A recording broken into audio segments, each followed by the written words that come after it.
नमस्कार. श्री स्वामी समर्थ श्लोकदादू चॅनलमध्ये तुम्हा सगळ्यांचे खूप खूप स्वागत आहे. स्वामी तुम्हा सगळ्यांना कायम सुखी ठेवो ही स्वामीचरणी प्रार्थना करते. आजच्या एका नवीन व्हिडिओला सुरुवात करते. तर आजचा व्हिडिओ असा आहे की 21 जुलैला गुरुपौर्णिमा येत आहे. तर 21 दिवस ज्यांना पारायण वगैरे करायला जमत नाही, शक्य होत नाही, त्यांच्यासाठी मग एकच सेवा आहे. जर पारायण वगैरे करायला जमत नसेल तर ती कोणती सेवा आहे ते आजच्या व्हिडिओमध्ये आपण बघणार आहोत. तर व्हिडिओ शेवटपर्यंत नक्की बघा. तर मग काय करायचं आहे, म्हणजे कशामुळे जमत नसेल, काही महिलांना सेवा करण्यासाठी 21 दिवस पारायण करायचं आहे किंवा अजून तारक मंत्र पाणी वगैरे बनवायचे आहे अनुष्ठान करून. पण ह्या सगळ्या ज्या पण काही सेवा असतील किंवा गुरुचरित्राचं पारायण करायचं आहे, ह्या कोणत्याही सेवा असतील त्या त्यांना करणं शक्य होत नसेल, महिलांना म्हणा किंवा पुरुषांना बाहेर नोकरीसाठी जात असतील, मग घरातली कामं आवरणे वगैरे बाहेरची पण कामं असतात, त्यामुळं मग जर त्यांना वेळ भेटत नसेल तर त्या महिलांनी फक्त एकच सेवा करायची आहे स्वामींची, ती पण सलग 21 दिवस. तर ती कोणती सेवा करायची आहे, तर तुम्ही दररोज श्री स्वामी समर्थ यांचा एक माळी जप करायचा आहे. तुमच्याकडे जपमाळ नसेल तरी हरकत नाही, तर मग तुम्ही मोबाईलवर लावू शकता. ज्यावेळेस तुम्ही मोबाईलवर जप लावता त्यावेळेस तुमच्या तोंडातून पण स्वामींचं नामस्मरण होतं. ज्यावेळेस आपण ऐकू त्यावेळेस आपल्या तोंडून पण जातं की श्री स्वामी समर्थ, श्री स्वामी समर्थ. हे तुम्ही जेवढं 11 वेळा जर म्हणत असाल, म्हणजे 11 माळी जप होत असेल तर ते तर सगळ्यात चांगले आहे. पण महिलांना जर मासिक धर्म वगैरे येत नसेल आत्ता 21 दिवसात, तर त्यांनी मग दररोज एक माळी जप केला तरी हरकत नाही.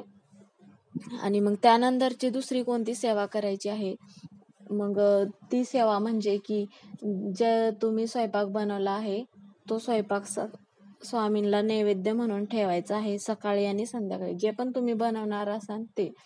साधं तुम्ही दूध जरी ठेवलात तरी चालेल किंवा रवा बनवलात किंवा काही जरी बनवलात घरी तुम्ही तुमच्या आवडीचं म्हणा किंवा स्वामींच्या आवडीचं काही पण असू द्या, ते स्वामींना मग नैवेद्य म्हणून ठेवायचं आहे आणि ते ताट मग आपल्या घरातल्यांनीच खायचं आहे.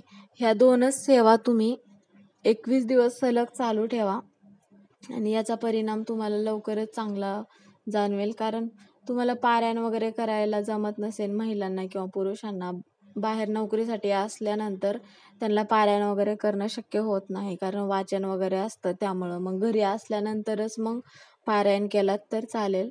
पण ह्या दोन सेवा तुम्ही सलग 21 दिवस करू शकता. त्यासाठी तुम्हाला काही नियम नाही किंवा अटी नाही, पूजा वगैरे मांडायची नाही किंवा अनुष्ठान करायचं नाही किंवा कोणता संकल्प करायचा नाही किंवा कुठे जायचं का नाही, ही यातली कोणतीच तुम्हाला अट नाही किंवा नियम नाही. तुम्ही जिथे पण कुठे जाल, तुम्ही प्रवास करताना पण स्वामींचं नामस्मरण केला तर ते पण चांगलंच आहे किंवा तुम्ही जिथे पण कुठे ऑफिसात जाल तिथे पण नामस्मरण केलात तरी हरकत नाही. पण दिवसभरातून संध्याकाळपर्यंत तुमच्या तोंडून जेवढं स्वामींचं नामस्मरण होईल तेवढं तुम्ही नामस्मरण करा.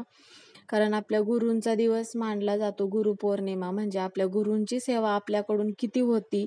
पण स्वामींना तर सगळ्यात जास्त सेवा म्हणजे स्वामी नामाची सेवा आवडती. बाकीचे तुम्ही पारायण करा किंवा अजून काही करा, संकल्प करा, अनुष्ठान करा, ह्या कोणत्या सेवा करा किंवा नका करू, पण सगळ्यात जास्त महत्त्वाचे म्हणजे स्वामींना सगळ्यात जास्त आवडणारी सेवा म्हणजे स्वामी नामाचा जप.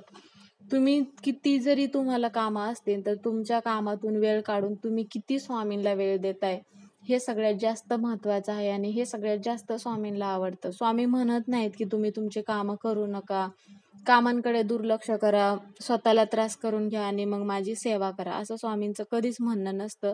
तुम्ही तुमची कामं करा आणि मला वेळ द्या. तर आजचा व्हिडिओ इथेच संपला. तर मग तुम्ही 21 दिवस स्वामींच्या फक्त ह्या सेवा करा, इतर कुठल्या सेवा करायला नाही जमलं तरी हरकत नाही. मग आजचा व्हिडिओ कसा वाटला कमेंट करून नक्की सांगा. व्हिडिओ आवडला असेल तर व्हिडिओला लाईक करा. चॅनलवर नवीन असाल तर चॅनलला सबस्क्राईब करायला विसरू नका, म्हणजे इथून पुढचे नवीन व्हिडिओ आल्यानंतर ते व्हिडिओ तुम्हाला बघायला भेटतील. तर मग परत एका नवीन व्हिडिओमध्ये पुन्हा भेटू. तोपर्यंत सर्वांना श्री स्वामी समर्थ.